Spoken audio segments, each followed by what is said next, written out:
হুযায়ফা চোখের পানি ছেড়ে দেয়া বলে, ও ভাই মোর, তুমি কি বলো? তুমি হইলা খলিফাতুল মুসলিমিন উমর, যার জান্নাতের সার্টিফিকেট রব দুনিয়ার মধ্যে দিয়ে দিছেন। আর সেই উমর আয়েশা আমার ঘরের কিনারার মধ্যে সারা রাত বৃষ্টির মধ্যে ভিজেছি। উমর রে, তুমি তো পারতে আমাকে ডাক দেওয়ার জন্যে, তুমি কেন রাত্রিবেলা আমাকে ডাক দেও নাই? সারা রাত তুমি বৃষ্টির মধ্যে ভিজেছ। উমর রাদিয়াল্লাহু তাআলা আনহু বলে, ভাই হুযায়ফা, প্রত্যেকটা মুমিনের ইবাদত হচ্ছে একটি ঘুম।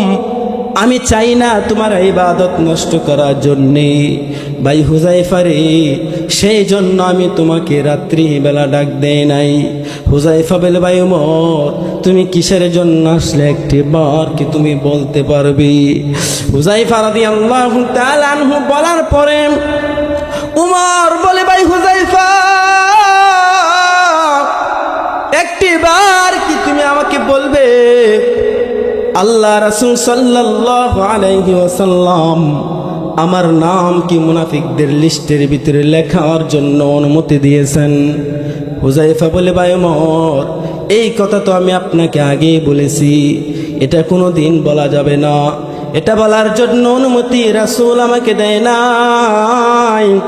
ও ভাই ওমর, আমানতের খেয়ানত আমি কোনোদিন করতে পারি না। উমর রাদিয়াল্লাহু তাআলা আনহু ডাক দিয়ে কই, ভাই হুযায়ফা, ঠিক আছে, আপনি আমানতের খেয়ানত করবেন না, কিন্তু একটি বার কি আপনি আমাকে বলবেন, যখন মসজিদের মাইকে আলান হয়ে যাবে খলিফাতুল মুসলিমিন উমর দুনিয়ার বাড়ি ছেড়ে চলে গেছে কবর দেশের ভিতরে, যখন শত শত মানুষ আমার জানাজার নামাজের ভিতরে শরীক হয়ে যাবে, ও ভাই হুযায়ফা, আপনি কি আমি উমরের জানাজার নামাজের ভিতরে শরীক হবেন? হুযায়ফা রাদিয়াল্লাহু তাআলা আনহু চোখের পানি ছেড়ে দিয়া বলে, ভাই ওমর, তুমি কি বলো? যে উমরের ব্যাপারে আল্লাহ রাসূল জান্নাতের সার্টিফিকেট দুনিয়ার মধ্যে দিয়ে দিছেন, এই উমর যখন দুনিয়া থেকে বিদায় নিয়ে চলে যাবে,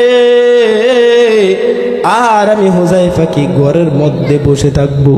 না না, আমি হুযায়ফা অবশ্যই উমর আপনার জানাজার নামাজের ভিতরে শরীক হব।